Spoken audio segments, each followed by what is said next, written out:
श्री शनि भार्या एवं शनि स्तोत्र। यः पुरा राज्यभ्रष्टाय नलाय प्रददो किल स्वप्ने शौरिः स्वयं मन्त्रं सर्वकामफलप्रदम् क्रोडं नीलाञ्जनप्रख्यं नीलजीमूतसन्निभम् छायामार्तण्डसम्भूतं नमस्यामि शनैश्चरम्। ॐ नमोऽर्कपुत्राय शनैश्चराय निहारवर्णाञ्जननीलकाय स्मृत्वा रहस्यं भुवि मानुषत्वे फलप्रदो मे भव सूर्यपुत्र। नमोऽस्तु प्रेतराजाय कृष्णवर्णाय ते नमः। शनैश्चराय क्रूराय सिद्धिबुद्धिप्रदायिने य एभिर्नामभिस्तौति तस्य तुष्टो भवाम्यहम्।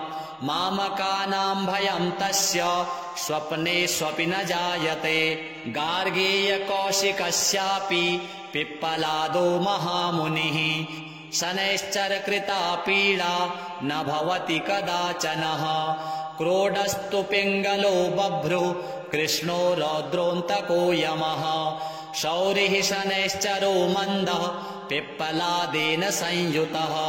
एतानि शनिनामानि प्रातरुत्थाय यः पठेत् तस्य शौरेः कृता पीडा न भवति कदाचन। ध्वजनी धामनी चैव कंकाली कलहप्रिया क्लही कण्टकी चापि अजा महिषी तुरङ्गमा।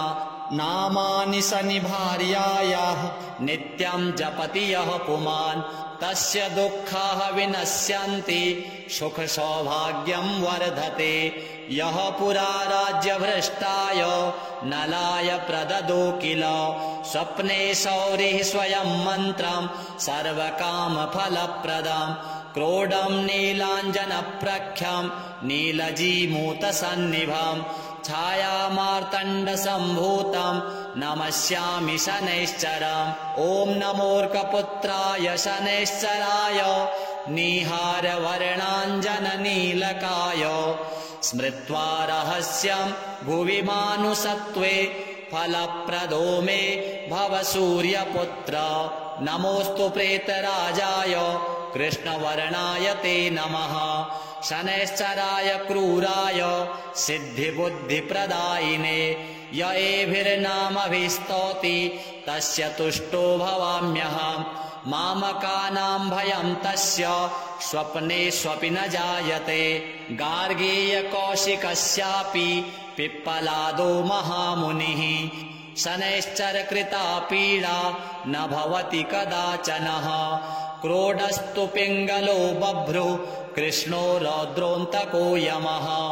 शौरिः शनैश्चरो मन्दः पिप्पलादेन संयुतः। एतानि शनिनामानि प्रातरुत्थाय यः पठेत् तस्य शौरेः कृता पीडा न भवति कदाचन। ध्वजनी धामनी चैव कंकाली कलहप्रिया क्लही कण्टकी चापि अजा महिषी तुरङ्गमा।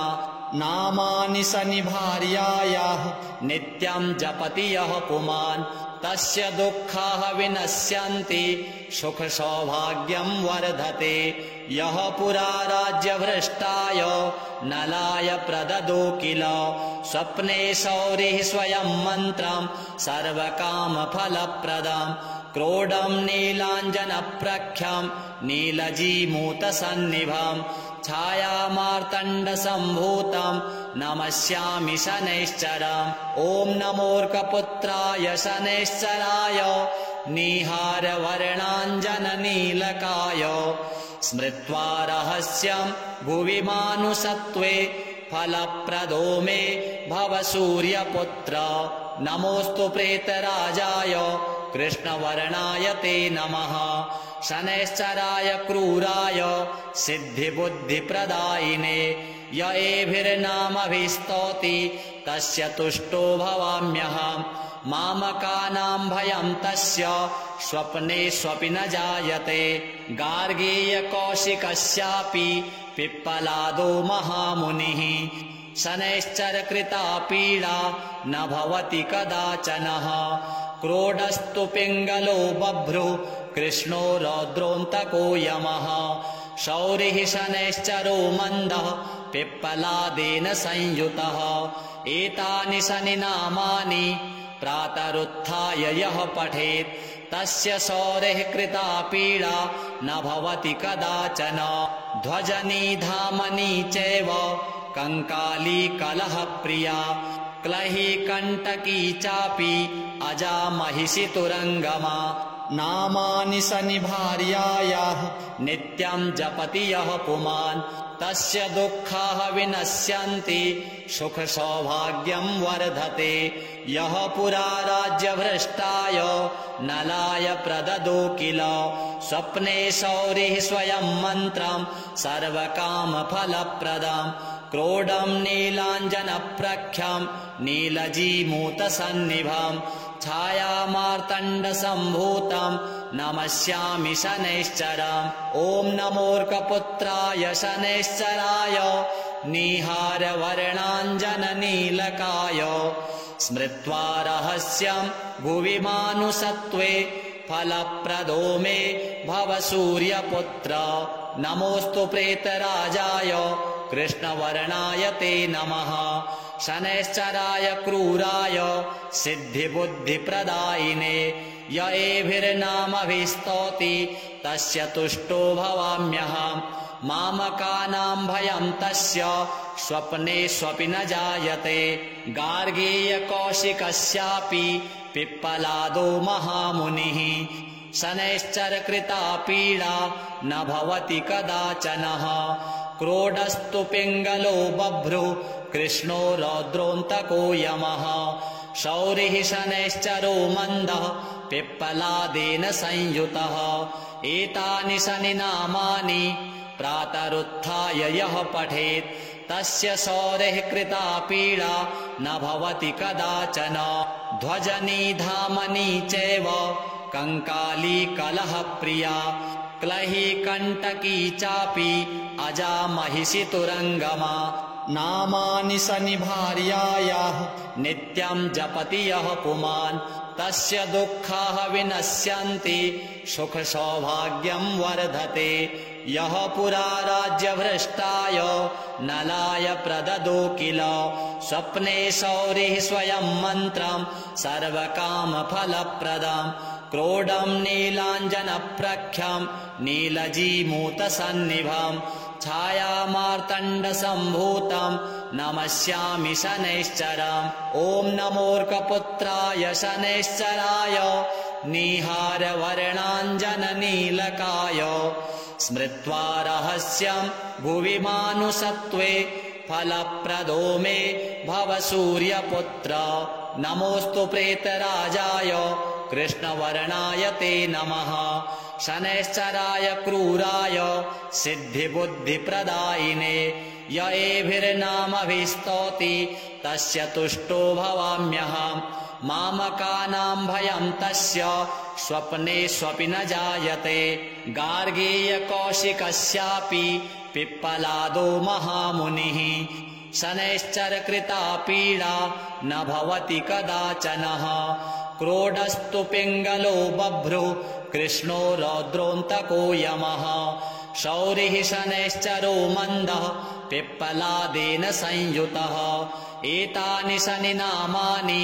प्रातरुत्थाय यः पठेत् तस्य शौरेः कृता पीडा न भवति कदाचन ध्वजनी धामनी चैव कंकाली कलहप्रिया क्लही कण्टकी चापि अजा महिषी तुरङ्गमा नामानि शनि भार्यायाः नित्यं जपति यः पुमान् तस्य दुःखाः विनश्यन्ति सुख सौभाग्यं वर्धते यः पुरा राज्यभ्रष्टाय नलाय प्रददो किल स्वप्ने शौरिः स्वयं मन्त्रं सर्वकामफलप्रदं क्रोडं नीलाञ्जनप्रख्यं नीलजीमूतसन्निभं छायामार्तण्डसम्भूतं नमस्यामि शनैश्चरम् ॐ नमोऽर्कपुत्राय शनैश्चराय निहारवर्णाञ्जननीलकाय स्मृत्वा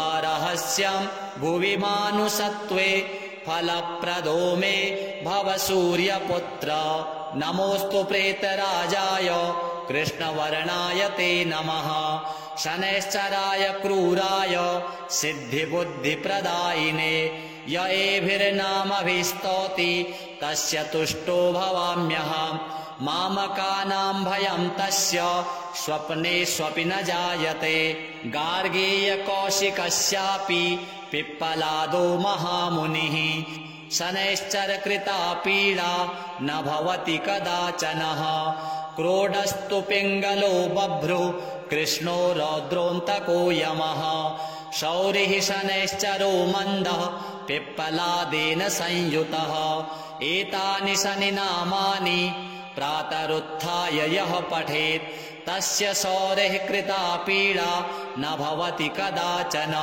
ध्वजनी धामनी चैव कंकाली कलहप्रिया क्लही कण्टकी चापि अजा महिषी तुरङ्गमा नामानि शनिभार्यायाः नित्यं जपति यः पुमान् तस्य दुःखाः विनश्यन्ति सुखसौभाग्यं वर्धते यः पुरा राज्यभ्रष्टाय नलाय प्रददो किल स्वप्ने शौरिः स्वयं मन्त्रं सर्वकामफलप्रदम् क्रोडं नीलाञ्जनप्रख्यं नीलजीमूतसन्निभम् छायामार्तण्डसम्भूतं नमस्यामि शनैश्चरम् ॐ नमोऽर्कपुत्राय शनैश्चराय निहारवर्णाञ्जननीलकाय स्मृत्वा रहस्यं भुवि मानुषत्वे फलप्रदो मे भव सूर्यपुत्र नमोऽस्तु प्रेतराजाय कृष्णवर्णाय ते नमः शनैश्चराय क्रूराय सिद्धिबुद्धिप्रदायिने य एभिर्नामभिस्तौति तस्य तुष्टो भवाम्यहम् मामकानां भयं तस्य स्वप्नेष्वपि न जायते गार्गेयकौशिकस्यापि पिप्पलादो महामुनिः शनैश्चरकृता पीडा न भवति कदाचनः क्रोडस्तु पिङ्गलो बभ्रु कृष्णो रौद्रोऽन्तको यमः शौरिः शनैश्चरो मन्दः पिप्पलादेन संयुतः एतानि शनिनामानि प्रातरुत्थाय यः पठेत् तस्य शौरिः कृता पीडा न भवति कदाचन ध्वजनी धामनी चैव कंकाली कलहप्रिया क्लही कण्टकी चापि अजा महिषी तुरङ्गमा नामानि शनिभार्यायाः नित्यं जपति यः पुमान् तस्य दुःखाः विनश्यन्ति सुखसौभाग्यं वर्धते यः पुरा राज्यभ्रष्टाय नलाय प्रददो किल स्वप्ने शौरिः स्वयं मन्त्रं सर्वकामफलप्रदम् क्रोडं नीलाञ्जनप्रख्यं नीलजीमूतसन्निभम् छायामार्तण्डसम्भूतं नमस्यामि शनैश्चरम् ॐ नमोऽर्कपुत्राय शनैश्चराय निहारवर्णाञ्जननीलकाय स्मृत्वा रहस्यं भुवि मानुषत्वे फलप्रदो मे भव सूर्यपुत्र नमोऽस्तु प्रेतराजाय कृष्णवर्णाय ते नमः शनैश्चराय क्रूराय सिद्धिबुद्धिप्रदायिने य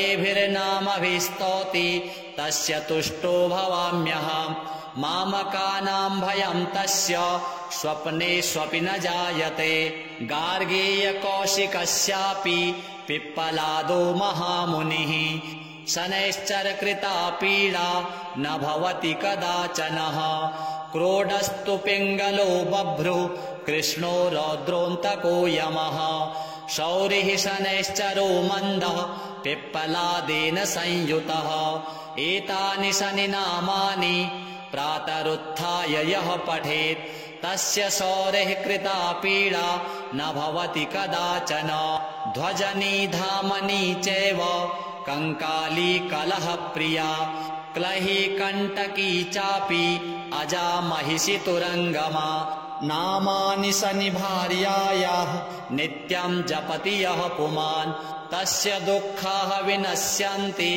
सुखसौभाग्यं वर्धते। यः पुरा राज्यभ्रष्टाय नलाय प्रददो किल स्वप्ने शौरिः स्वयं मन्त्रं सर्वकामफलप्रदम् क्रोडं नीलाञ्जनप्रख्यं नीलजीमूतसन्निभम् छायामार्तण्डसम्भूतं नमस्यामि शनैश्चरम्। ॐ नमोऽर्कपुत्राय शनैश्चराय निहारवर्णाञ्जननीलकाय स्मृत्वा रहस्यं भुवि मानुषत्वे फलप्रदो मे भव सूर्यपुत्र। नमोऽस्तु प्रेतराजाय कृष्णवर्णाय ते नमः। शनैश्चराय क्रूराय सिद्धिबुद्धिप्रदायिने य एभिर्नामभिस्तौति तस्य तुष्टो भवाम्यहम्। मामकानां भयं तस्य स्वप्नेष्वपि न जायते।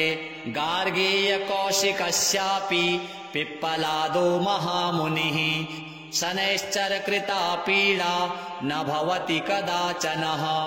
क्रोडस्तु पिङ्गलो बभ्रुः कृष्णो रौद्रोऽन्तको यमः। शौरिः शनैश्चरो मन्दः पिप्पलादेन संयुतः। एतानि शनिनामानि प्रातरुत्थाय यः पठेत् तस्य शौरेः कृता पीडा न भवति कदाचन। ध्वजनी धामनी चैव कंकाली कलहप्रिया क्लही कण्टकी चापि अजा महिषी तुरङ्गमा। नामानि सनिभार्यायाः नित्यं जपति यः पुमान् तस्य दुःखाः विनश्यन्ति सुखसौभाग्यं वर्धते। यः पुरा राज्यभ्रष्टाय नलाय प्रददो किल स्वप्ने शौरिः स्वयं मन्त्रं सर्वकामफलप्रदम् क्रोडं नीलाञ्जनप्रख्यं नीलजीमूतसन्निभम् छायामार्तण्डसम्भूतं नमस्यामि शनैश्चरम्। ॐ नमोऽर्कपुत्राय शनैश्चराय निहारवर्णाञ्जननीलकाय स्मृत्वा रहस्यं भुवि मानुषत्वे फलप्रदो मे भव सूर्यपुत्र। नमोऽस्तु प्रेतराजाय कृष्णवर्णाय ते नमः। शनैश्चराय क्रूराय सिद्धिबुद्धिप्रदायिने य एभिर्नामभिस्तौति तस्य तुष्टो भवाम्यहम्। मामकानां भयं तस्य स्वप्नेष्वपि न जायते। गार्गेयकौशिकस्यापि पिप्पलादो महामुनिः शनैश्चरकृता पीडा न भवति कदाचनः। क्रोडस्तु पिङ्गलो बभ्रुः कृष्णो रौद्रोऽन्तको यमः। शौरिः शनैश्चरो मन्दः पिप्पलादेन संयुतः। एतानि शनिनामानि प्रातरुत्थाय यः पठेत् तस्य शौरेः कृता पीडा न भवति कदाचन।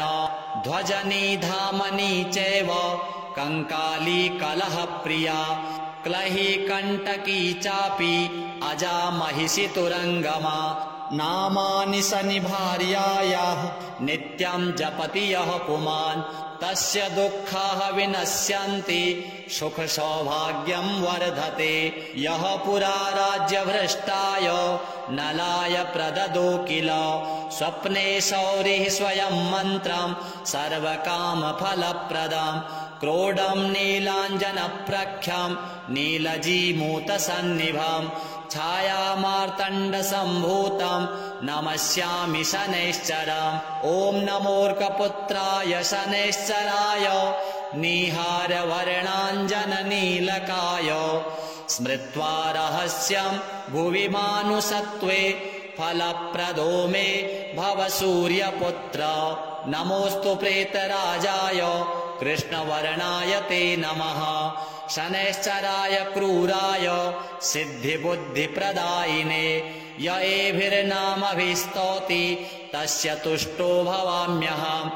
मामकानां भयं तस्य स्वप्नेष्वपि न जायते।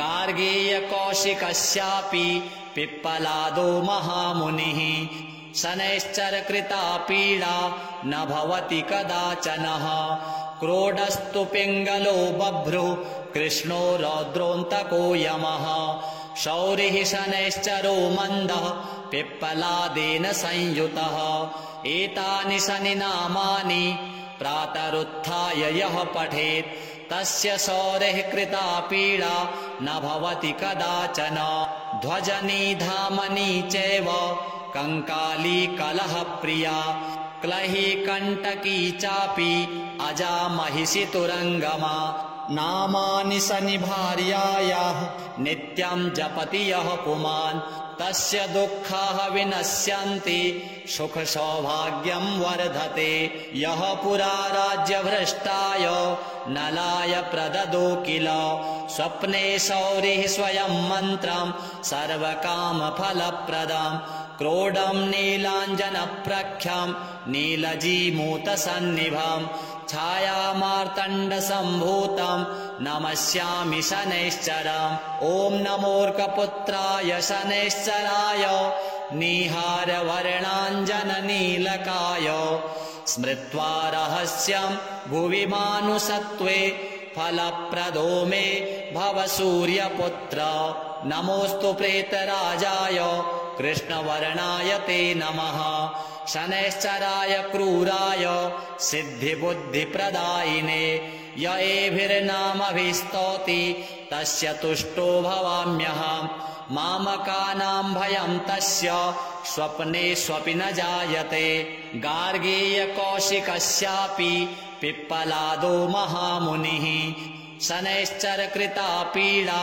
न भवति कदाचनः क्रोडस्तु पिङ्गलो बभ्रुः कृष्णो रौद्रोऽन्तको यमः शौरिः शनैश्चरो मन्दः पिप्पलादेन संयुतः एतानि शनिनामानि प्रातरुत्थाय यः पठेत् तस्य शौरेः कृता पीडा न भवति कदाचन ध्वजनी धामनी चैव कंकाली कलहप्रिया क्लही कण्टकी चापि अजा महिषी तुरङ्गमा नामानि शनिभार्यायाः नित्यं जपति यः पुमान् तस्य दुःखाः विनश्यन्ति सुख सौभाग्यं वर्धते यः पुरा राज्यभ्रष्टाय नलाय प्रददो किल स्वप्ने शौरिः स्वयं मन्त्रं सर्वकामफलप्रदं क्रोडं नीलाञ्जनप्रख्यं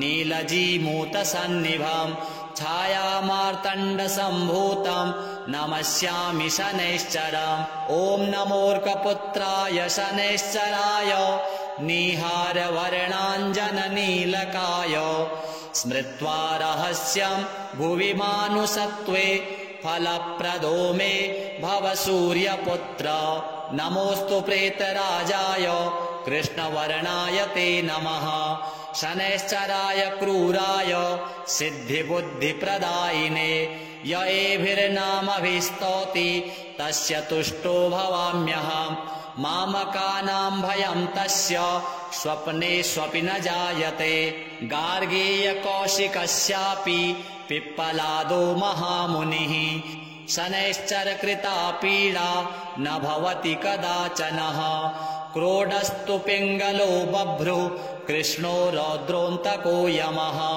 शौरिः शनैश्चरो मन्दः पिप्पलादेन संयुतः एतानि शनिनामानि प्रातरुत्थाय यः पठेत् तस्य शौरेः कृता पीडा न भवति कदाचन ध्वजनी धामनी चैव कंकाली कलहप्रिया क्लही कण्टकी चापि अजा महिषी तुरङ्गमा नामानि शनिभार्यायाः नित्यं जपति यः पुमान् तस्य दुःखाः विनश्यन्ति सुख सौभाग्यं वर्धते यः पुरा राज्यभ्रष्टाय नलाय प्रददो किल स्वप्ने शौरिः स्वयं मन्त्रं सर्वकामफलप्रदं क्रोडं नीलाञ्जनप्रख्यं नीलजीमूतसन्निभं छायामार्तण्डसम्भूतं नमस्यामि शनैश्चरम् ॐ नमोऽर्कपुत्राय शनैश्चराय निहारवर्णाञ्जननीलकाय स्मृत्वा रहस्यं भुवि मानुषत्वे फलप्रदो मे भव सूर्यपुत्र नमोऽस्तु प्रेतराजाय कृष्णवर्णाय ते नमः शनैश्चराय क्रूराय सिद्धिबुद्धिप्रदायिने य एभिर्नामभिस्तौति तस्य तुष्टो भवाम्यहम् मामकानां भयं तस्य स्वप्नेष्वपि न जायते गार्गेयकौशिकस्यापि पिप्पलादो महामुनिः शनैश्चरकृता पीडा न भवति कदाचनः क्रोडस्तु पिङ्गलो बभ्रु कृष्णो रौद्रोऽन्तको यमः शौरिः शनैश्चरो मन्दः पिप्पलादेन संयुतः एतानि शनिनामानि प्रातरुत्थाय यः पठेत्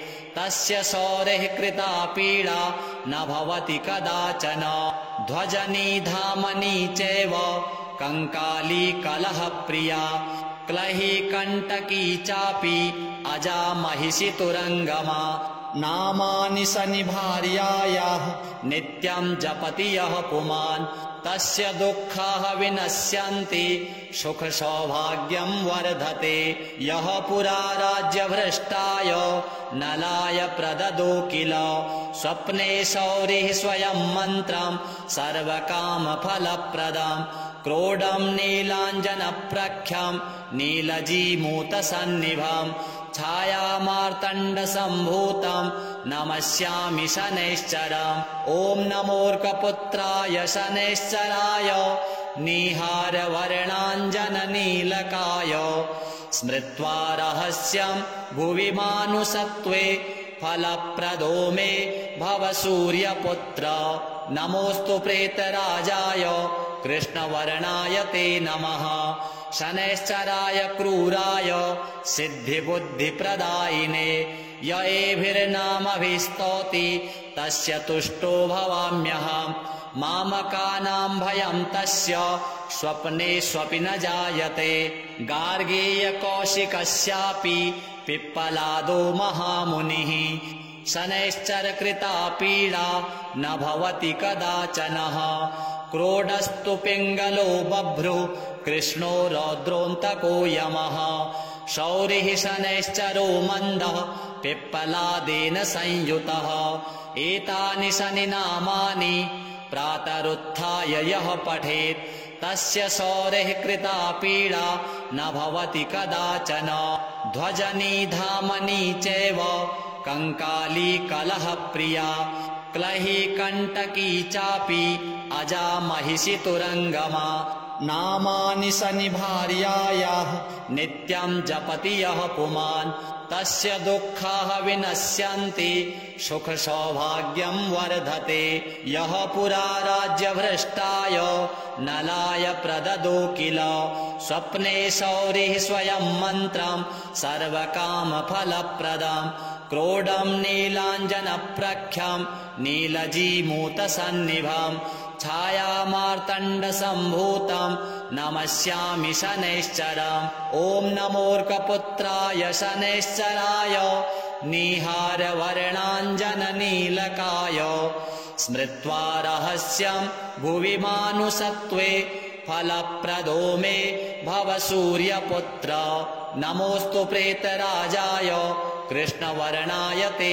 नमः शनैश्चराय क्रूराय सिद्धिबुद्धिप्रदायिने य एभिर्नामभिस्तौति तस्य तुष्टो भवाम्यहम् मामकानां भयं तस्य स्वप्नेष्वपि न जायते गार्गेयकौशिकस्यापि पिप्पलादो महामुनिः शनैश्चरकृता पीडा न भवति कदाचनः क्रोडस्तु पिङ्गलो बभ्रु कृष्णो रौद्रोऽन्तको यमः शौरिः शनैश्चरो मन्दः पिप्पलादेन संयुतः एतानि शनिनामानि प्रातरुत्थाय यः पठेत् तस्य शौरिः कृता पीडा न भवति कदाचन ध्वजनी धामनी चैव कंकाली कलहप्रिया क्लही कण्टकी चापि अजा महिषी तुरङ्गमा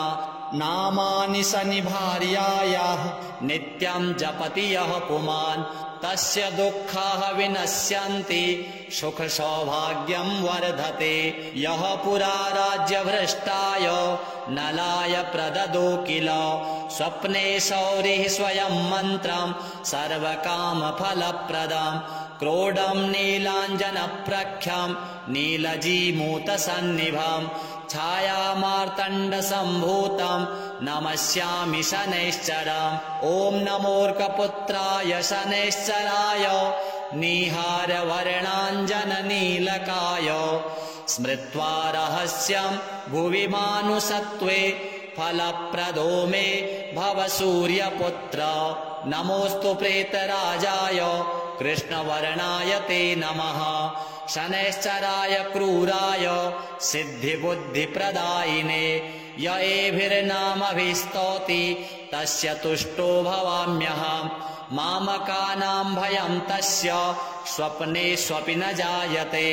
गार्गीयकौशिकस्यापि पिप्पलादो महामुनिः शनैश्चरकृता पीडा न भवति कदाचनः। क्रोडस्तु पिङ्गलो बभ्रुः कृष्णो रौद्रोऽन्तको यमः। शौरिः शनैश्चरो मन्दः पिप्पलादेन संयुतः। एतानि शनिनामानि प्रातरुत्थाय यः पठेत् तस्य शौरेः कृता पीडा न भवति कदाचन। ध्वजनी धामनी चैव कङ्काली कलहप्रिया क्लही कण्टकी चापि अजा महिषी तुरङ्गमा। नामानि सनिभार्यायाः नित्यं जपति यः पुमान् तस्य दुःखाः विनश्यन्ति सुखसौभाग्यं वर्धते। यः पुरा राज्यभ्रष्टाय नलाय प्रददो किल स्वप्ने शौरिः स्वयं मन्त्रं सर्वकामफलप्रदं क्रोडं नीलाञ्जनप्रख्यं नीलजीमूतसन्निभं छायामार्तण्डसम्भूतं नमस्यामि शनैश्चरम्। ॐ नमोऽर्कपुत्राय शनैश्चराय निहारवर्णाञ्जननीलकाय स्मृत्वा रहस्यं भुवि मानुषत्वे फलप्रदो मे भव सूर्यपुत्र। नमोऽस्तु प्रेतराजाय कृष्णवर्णाय ते नमः। शनैश्चराय क्रूराय सिद्धिबुद्धिप्रदायिने य एभिर्नामभिस्तौति तस्य तुष्टो भवाम्यहम्। मामकानां भयं तस्य स्वप्नेष्वपि न जायते। गार्गीयकौशिकस्यापि पिप्पलादो महामुनिः शनैश्चरकृता पीडा न भवति कदाचनः। क्रोडस्तु पिङ्गलो बभ्रुः कृष्णो रौद्रोऽन्तको यमः। शौरिः शनैश्चरो मन्दः पिप्पलादेन संयुतः। एतानि शनिनामानि प्रातरुत्थाय यः पठेत् तस्य शौरेः कृता पीडा न भवति कदाचन। ध्वजनी धामनी चैव कङ्काली कलहप्रिया क्लही कण्टकी चापि अजा महिषी तुरङ्गमा। नामानि सनिभार्यायाः नित्यं जपति यः पुमान् तस्य दुःखाः विनश्यन्ति सुखसौभाग्यं वर्धते। यः पुरा राज्यभ्रष्टाय नलाय प्रददो किल स्वप्ने शौरिः स्वयं मन्त्रं सर्वकामफलप्रदं क्रोडं नीलाञ्जनप्रख्यं नीलजीमूतसन्निभं छायामार्तण्डसम्भूतं नमस्यामि शनैश्चरम्। ॐ नमोऽर्कपुत्राय शनैश्चराय निहारवर्णाञ्जननीलकाय स्मृत्वा रहस्यं भुवि मानुषत्वे फलप्रदो मे भव सूर्यपुत्र। नमोऽस्तु प्रेतराजाय कृष्णवर्णाय ते नमः। शनैश्चराय क्रूराय सिद्धिबुद्धिप्रदायिने य एभिर्नामभिस्तौति तस्य तुष्टो भवाम्यहम्। मामकानां भयं तस्य स्वप्नेष्वपि न जायते। गार्गीयकौशिकस्यापि पिप्पलादो महामुनिः शनैश्चरकृता पीडा न भवति कदाचनः क्रोडस्तु पिङ्गलो बभ्रुः कृष्णो रौद्रोऽन्तको यमः शौरिः शनैश्चरो मन्दः पिप्पलादेन संयुतः एतानि शनिनामानि प्रातरुत्थाय यः पठेत् तस्य शौरेः कृता पीडा न भवति कदाचन ध्वजनी धामनी चैव कंकाली कलहप्रिया क्लही कण्टकी चापि अजा महिषी तुरङ्गमा नामानि शनिभार्यायाः नित्यं जपति यः पुमान् तस्य दुःखाः विनश्यन्ति सुख सौभाग्यं वर्धते यः पुरा राज्यभ्रष्टाय नलाय प्रददो किल स्वप्ने शौरिः स्वयं मन्त्रं सर्वकामफलप्रदं क्रोडं नीलाञ्जनप्रख्यं नीलजीमूतसन्निभं छायामार्तण्डसम्भूतं नमस्यामि शनैश्चरम् ॐ नमोऽर्कपुत्राय शनैश्चराय निहारवर्णाञ्जननीलकाय स्मृत्वा रहस्यं भुवि मानुषत्वे फलप्रदो मे भव सूर्यपुत्र नमोऽस्तु प्रेतराजाय कृष्णवर्णाय ते नमः शनैश्चराय क्रूराय सिद्धिबुद्धिप्रदायिने य एभिर्नामभिस्तौति तस्य तुष्टो भवाम्यहम् मामकानां भयं तस्य स्वप्नेष्वपि न जायते गार्गेयकौशिकस्यापि पिप्पलादो महामुनिः शनैश्चरकृता पीडा न भवति कदाचनः क्रोडस्तु पिङ्गलो बभ्रुः कृष्णो रौद्रोऽन्तको यमः शौरिः शनैश्चरो मन्दः पिप्पलादेन संयुतः एतानि शनिनामानि प्रातरुत्थाय यः पठेत् तस्य शौरेः कृता पीडा न भवति कदाचन ध्वजनी धामनी चैव कंकाली कलहप्रिया क्लही कण्टकी चापि अजा महिषी तुरङ्गमा नामानि शनिभार्यायाः नित्यं जपति यः पुमान् तस्य दुःखाः विनश्यन्ति सुख सौभाग्यं वर्धते यः पुरा राज्यभ्रष्टाय नलाय प्रददो किल स्वप्ने शौरिः स्वयं मन्त्रं सर्वकामफलप्रदं क्रोडं नीलाञ्जनप्रख्यं नीलजीमूतसन्निभं छायामार्तण्डसम्भूतं नमस्यामि शनैश्चरम् ॐ नमोऽर्कपुत्राय शनैश्चराय निहारवर्णाञ्जननीलकाय स्मृत्वा रहस्यं भुवि मानुषत्वे फलप्रदो मे भव सूर्यपुत्र नमोऽस्तु प्रेतराजाय कृष्णवर्णाय ते नमः शनैश्चराय क्रूराय सिद्धिबुद्धिप्रदायिने य एभिर्नामभिस्तौति तस्य तुष्टो भवाम्यहम् मामकानां भयं तस्य स्वप्नेष्वपि न जायते गार्गेयकौशिकस्यापि पिप्पलादो महामुनिः शनैश्चरकृता पीडा न भवति कदाचनः क्रोडस्तु पिङ्गलो बभ्रुः कृष्णो रौद्रोऽन्तको यमः